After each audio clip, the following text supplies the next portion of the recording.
Today, we're introducing 3 revolutionary products of this class. The first one is a widescreen iPod with touch controls.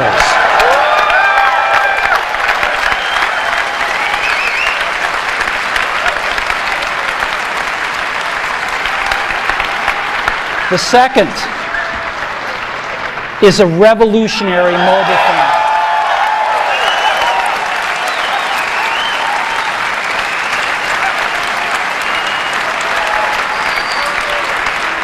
And the third is a breakthrough internet communications device.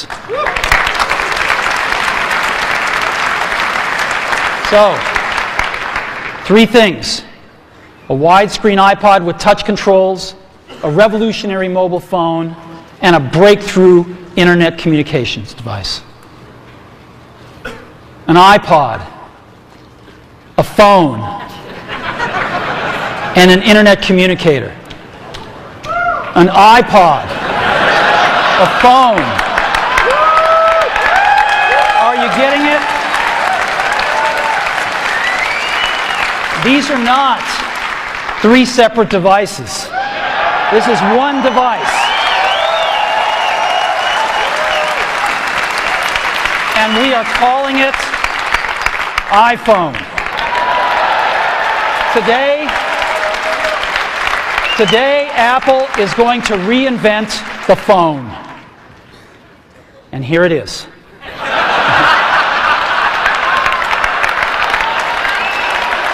No. Actually, here it is, but we're going to leave it there for now. So, before we get into it,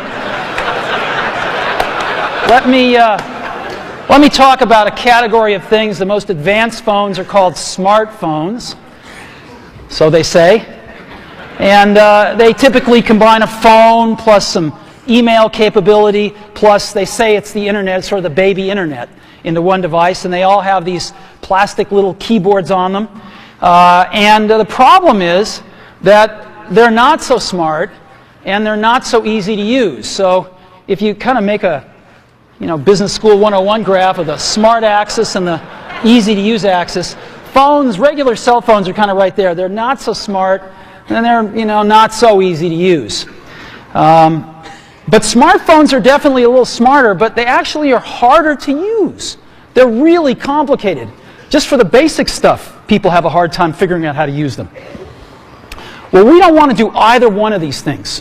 What we want to do is make a leapfrog product that is way smarter than any mobile device has ever been and super easy to use. This is what iPhone is. Okay? So, we're going to reinvent the phone. Now, we're going to start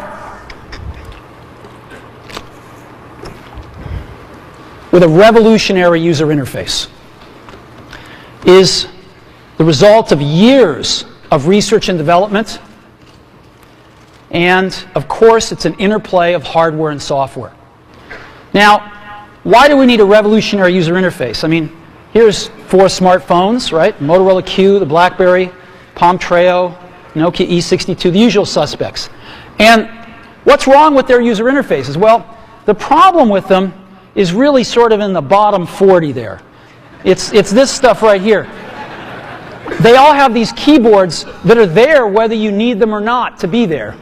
And they all have these control buttons that are fixed in plastic and are the same for every application. Well, every application wants a slightly different user interface, a slightly optimized set of buttons just for it.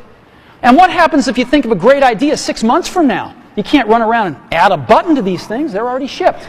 So what do? It doesn't work because the buttons and the controls can't change. They can't change for each application, and they can't change down the road if you think of another great idea you want to add to this product. Well, how do you solve this? It turns out we have solved it. We solved it in computers 20 years ago. We solved it with a bitmap screen that could display anything we want, put any user interface up, and a pointing device We solved it with the mouse, right? We solved this problem. So how are we going to take this to a mobile device? Well, what we're going to do is get rid of all these buttons and just make a giant screen. A giant screen. Now, how are we going to communicate this? We don't want to carry around a mouse, right? So what are we going to do? Oh, a stylus, right? We're going to use a stylus. No. No. Who wants a stylus? You have to get them and put them away and you lose them. Yuck. Nobody wants a stylus. So let's not use a stylus. We're going to use the best pointing device in the world. We're going to use a pointing device that we're all born with. We're born with 10 of them. We're going to use our fingers. We're going to touch this with our fingers. And we have invented a new technology called multi-touch, which is phenomenal. It works like magic. You don't need a stylus.